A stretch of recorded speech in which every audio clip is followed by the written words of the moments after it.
Alright guys, the first radio I'm going to show you, as I mentioned, is the UAA with built-in satellite radio capability. This will be for you folks that have the Tradesman or the base model Bighorn that have this particular radio here without satellite radio. Very easy install. I'll show that here now.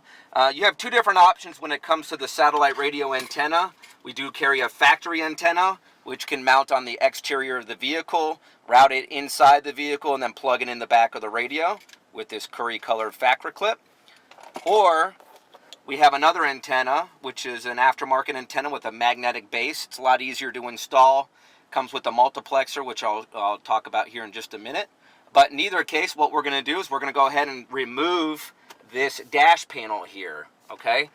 Just held in with 2 screws. It doesn't matter if you have the center console with the armrest and everything, or you have it a standalone system like this here. You're just going to have 2 7mm screws up here. So we'll go ahead and remove that now. All right, the first thing we're going to do is lift up on this tray here, the liner. Set that aside. That exposes the 2 7mm screws. They are also Phillips head, so you can also use that. But basically, we're just going to want to remove those screws, and then that's it, guys. This whole panel pops out of place. There's retaining clips around the circumference of it, so you could either just grab it and pull it. You can use a pry tool and kind of work your way around, but I found it just as easy just to pull it, and the whole thing just comes out. So now what we can do is we can start disconnecting the connectors behind it.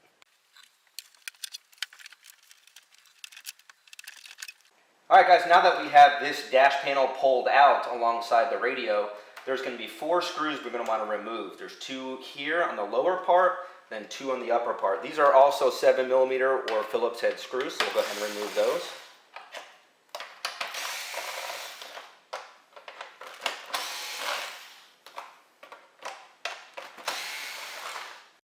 Once you do that, you can just lift up on this brace here, just comes right out, and then you can pull the radio out. We can set this aside. We can go ahead and install on the exact same location the replacement UAA radio with built-in SAT.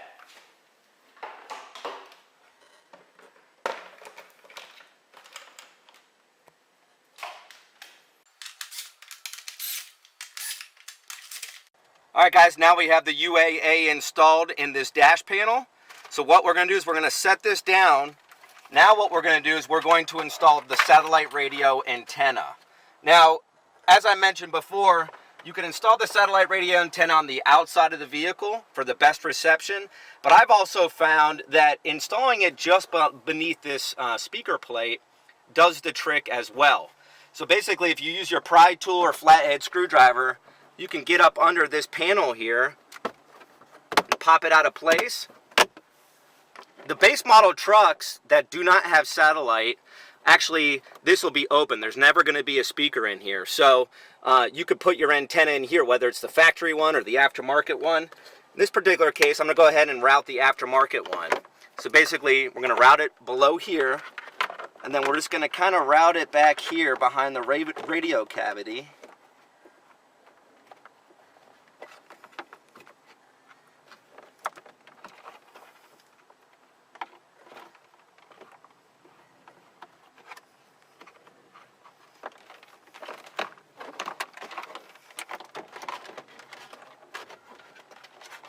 And then what we can do is we can put some double-sided tape on it or whatnot, whether you have the factory one or the aftermarket one, whatever you choose on our website. And it actually works out pretty well just right down in here.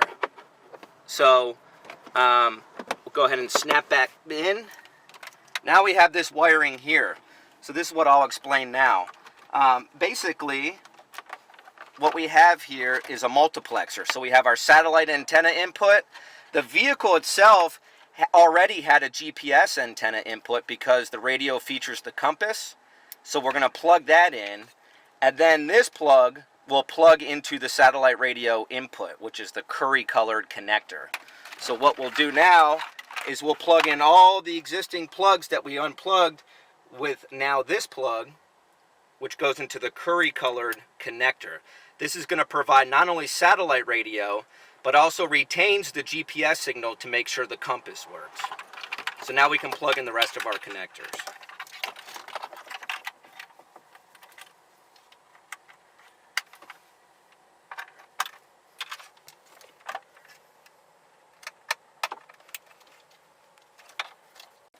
All right, now that we have everything plugged in, we can just fit it back to place. Then it snaps right back in. We can reinstall our 2 screws here and then put our liner back in.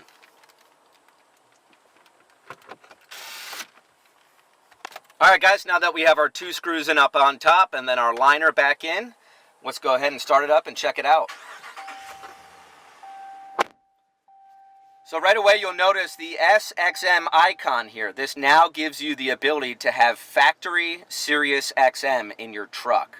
Start with an artist you love, and then make your new station just the way. And the aftermarket antenna that we installed, you'll also notice that your compass continues to work. Now, one thing to point out, if you go with the factory antenna, you will no longer need that blue antenna because the factory antenna has not only GPS but satellite radio receptions built into it. So as you can see, compass continues to work, and then more importantly, we got satellite radio now. So just a great entry-level upgrade. Those of you who just want satellite radio, who have the UAA option code, easy install as you could see. So now what we're going to do is we're going to move up to the UAM.